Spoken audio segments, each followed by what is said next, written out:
So this is a 10-minute talk, and it's on the subject of two ideas that I think can be very helpful in the accomplishment and in making progress toward any goal. And the ideas are simply this: the idea of support and the idea of resistance. When you consider any goal, whether it's to get a better job, to find somebody in life to love, to improve your relationships with people in general, to improve your health, lose 25 pounds like something I recently did, no matter what the goal is, you're going to find that as you progress, when you come across difficulties or challenges or growing pains, or when you're stretching, you can sometimes call this resistance because it's you're maybe moving a little bit slower. Perhaps you've run against a bit of a brick wall. It's getting a little bit too high to climb. You're at too high an altitude. The air is harder to breathe. Whatever it might be, as you're making progress forward, you can usually feel the sensations that when you're at resistance, because it might be more stressful. It might be taking less time to do things, a lot more time to do things, and a lot greater effort. Now, support, that's the things in life that you have that you can count on, things that are working pretty well. For example, let's say your goal is, let's say you make $40,000 a year at a particular job that you like somewhat, and you'd like to have a job that you really, really enjoy where you can double that and maybe make $80,000 a year. For example, this is just an example of a goal. Well, let's say for the past 10 years, you've had two different jobs, both paying you the $40,000 a year. So $40,000 as an income for jobs that are kind of okay, that are acceptable to you, that's your support. Now your resistance is whatever you have to go through to get to that $80,000 a year job, and to accept and to feel deserving of, and to actually make it happen, to find something you really, really like where you can double your income. So we have support and we have resistance. And an interesting example of that, or an image, might be this. You know, when people climb up the side of a mountain, they sometimes pound stakes. Then they pound another stake, each one a little bit higher. Well, they're grabbing hold of these stakes as they're pounding them in. Then once they get to where they can put their foot to rest on one of the lower stakes, that's support for them right there. And you might call resistance, well, the effort that it takes to get up there. What if, for example, somebody didn't know anything about these stakes other than he was climbing behind somebody else who was pounding them in, and on the very first stake, just as they're starting to climb up the side of the mountain wall, what if on the very first stake he bumps his head? So rather than to look and see that there's a stake there and to find out what it's for, he bumps his head on that stake, and he complains and says, you know, this stake, this is resistance. It's somehow impeding me from getting up the mountain. He doesn't understand that he's going to have to use that stake to also have to be support for his foot once he's up there. He's also using that stake as support to pull himself up so he can grab on to the next stake. Well, many times in life, when we run against resistance, one of the non-serving things we can do is to go back and forth between a particular level of resistance and back to the same support again, just back and forth, back and forth. And whenever we get to that same resistance again, we tend to avoid it, tune out the forward progress, eat something, watch TV, think about something else, procrastinate, whatever it might be. One of the great values of having a life coach or a consultant or somebody who can help you to really analyze your progress as you're going, and to give you feedback on your progress, and to help you get through some of the barriers, particularly the resistance, is when you have a coach. I've had the good fortune of having some outstanding coaches in my life. One of them I'll never forget. His name is Steve. He lives in Tacoma, Washington. And he taught me a very interesting lesson about resistance. he taught me to look forward to resistance, to welcome it. And as a result of his outstanding coaching with me, uh, I developed a little system. I actually have a notebook. I don't know if you can see this, but it says the word resistance on it. And of course, there's a happy face on it because of what Steve taught me to welcome the problems, welcome the resistance. Because as you study the resistance, as you're patient with it, as you dissect it, and really become a student of it, become a student of the resistance, you begin to understand it better. And the more you understand the resistance, the more you're able to convert it to the support at that level. The more you're able to deal with it, to work with it, and to harmonize with it, and find a way that you can get through it or above it, then you convert it as you're doing this to support. And I have a file folder here called support. Maybe you can see this, and it has a happy face too. So in a sense, the idea that I'm presenting is to be a custodian of support. The many things in life that work for me, I keep a record of these things, and I review them often so that I don't drop them out. If you imagine progress in any type of a goal, maybe break it down into maybe 10 different steps. Well, let's say you're on step number 5, so you're halfway toward whatever you want to attain.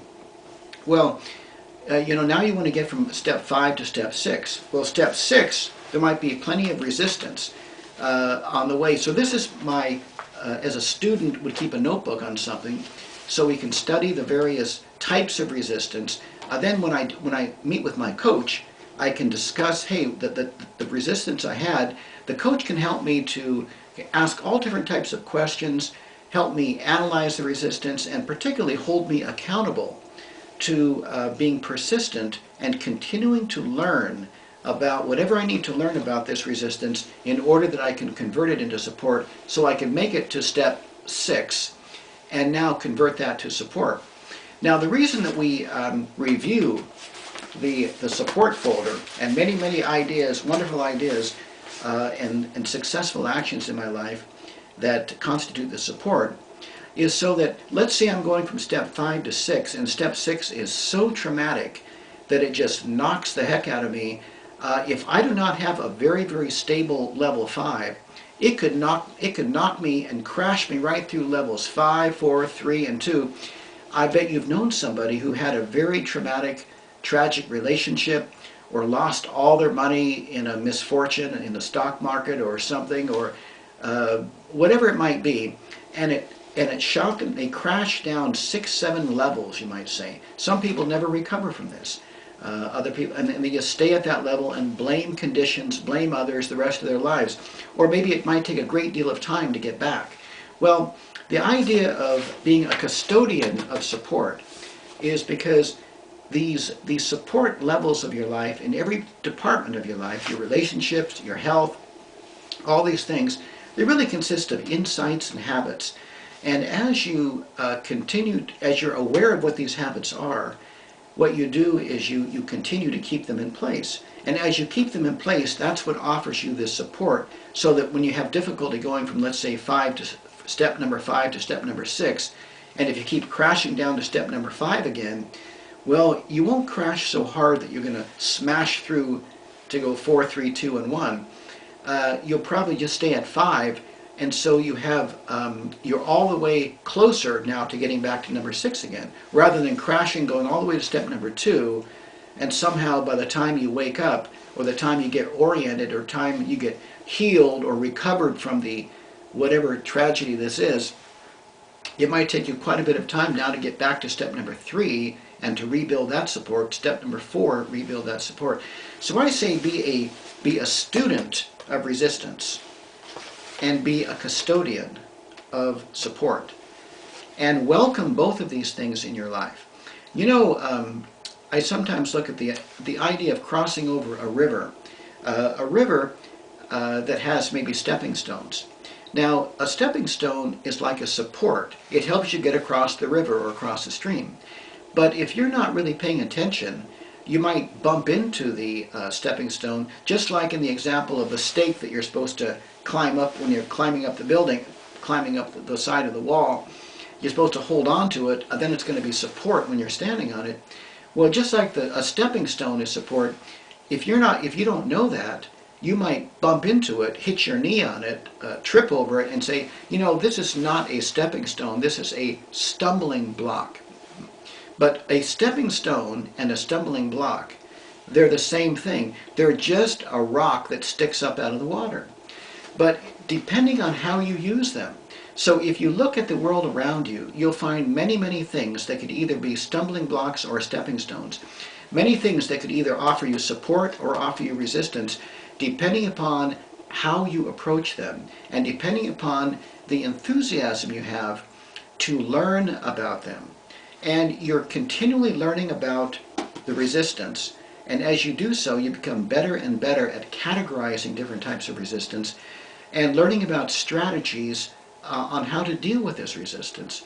And these strategies you put, of course, in your support folder and review them, because sure enough, you run across a similar one in the near future, and a good chance you're going to already have figured out a good part of the way on how to get through that one, because it's similar to other ones. This is the value of living an awakened, sentient kind of a life. When you keep journals and keep aware of what's working and what's not working, and attempt to repeat and reinforce what's working, and attempt to understand and minimize and not repeat so much of what's not working. Another way of describing this, having support in your life, is when you have for example, in a submarine or in a ship, they have a lot of watertight compartments underneath the water. That is the part of the vessel that's underneath the water. So if it gets jammed by another, rammed by another boat or hits a big sharp rock underneath the water, only one of the compartments will flood with water, but not the whole ship, so it won't sink.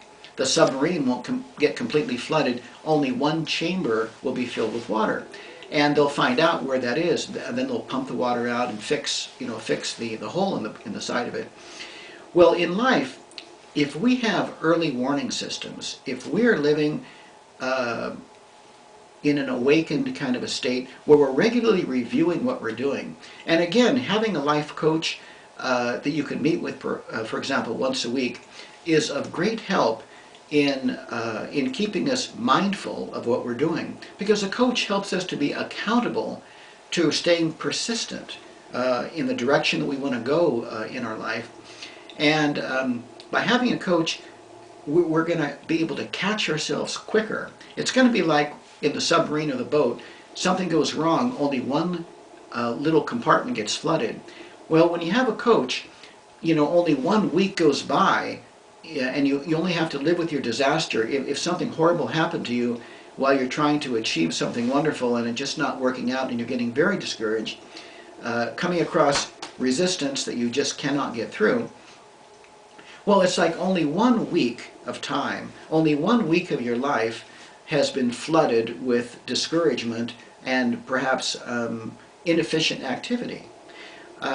Because as soon as you meet with your coach, now you're going to take some time to understand what that resistance is, and you're going to find a way, just like when they patch the boat and pump the water out, well, you're going to find a way so that the next week or the week after that, you're going to be able to continue making progress. You won't stay stuck for a year or 2 years, only for a week.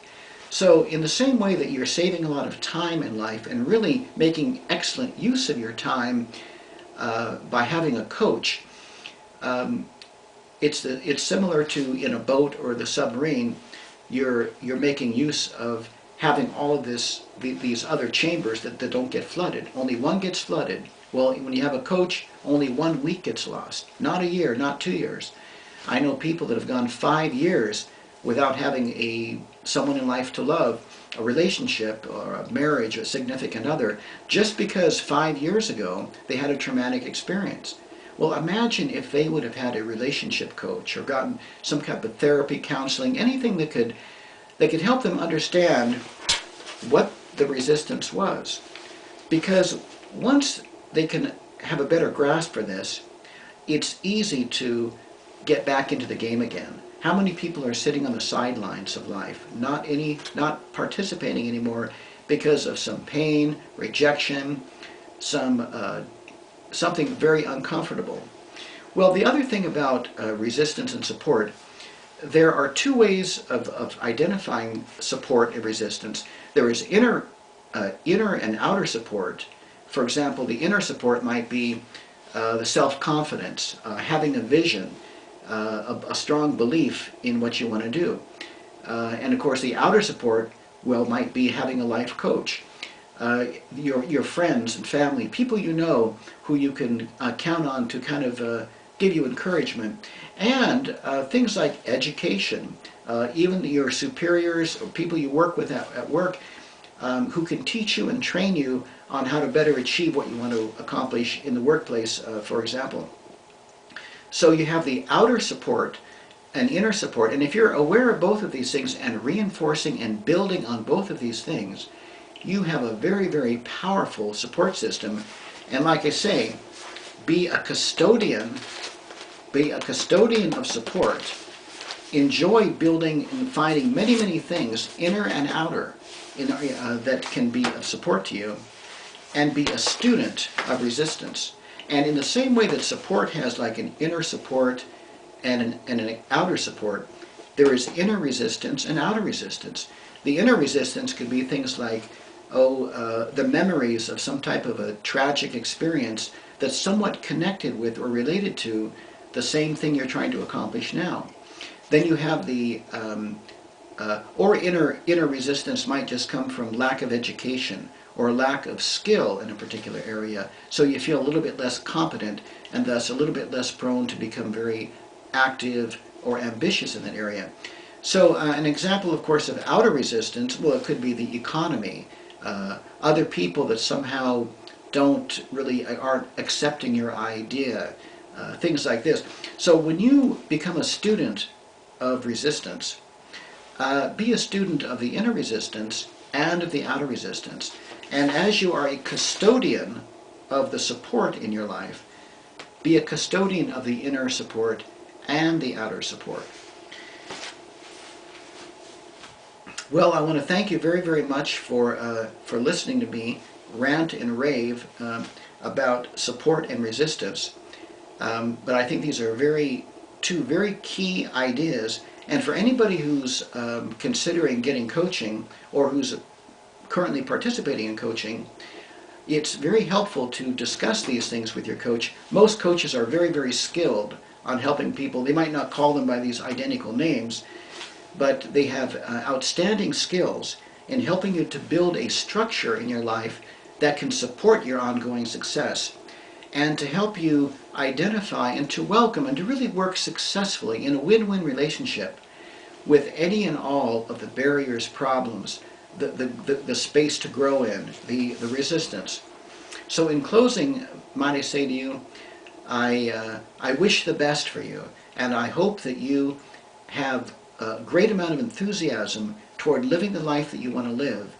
And a part of your success, I think, might be to be mindful of support and resistance, and to take advantage of the wonderful opportunity of having a life coach who can help you to create an outstanding support system in your life, and who can help you really dance with resistance, work with resistance in a win-win way, so that the friction of life, the friction of motion of going forward, doesn't cut away at your energy and ambition, so that the mileage in life is not showing on you. Two people, they can both be 68 years old. One of them looks 168 and one looks 38. And one very possible reason might be because one developed such a support system that he didn't have to go through so many huge ups and downs. Whenever he crashed and burned, it was only just a little bit because he had such support. And the resistance, he didn't get gray hairs all in 1 year, for example, or start developing all kinds of stressful appearances to himself because of dealing with so much resistance, because he paced himself during the resistance. He just said, okay, resistance is normal, let's take a little bit at a time and let's work with it. Let's build up our muscle so we can take each part at a time and feel good about it and keep right on going. So I wish you well, and I wish you awesome success with your understanding of support and resistance. And again, I invite you to be a custodian of support and to be a student of resistance. Thank you very much.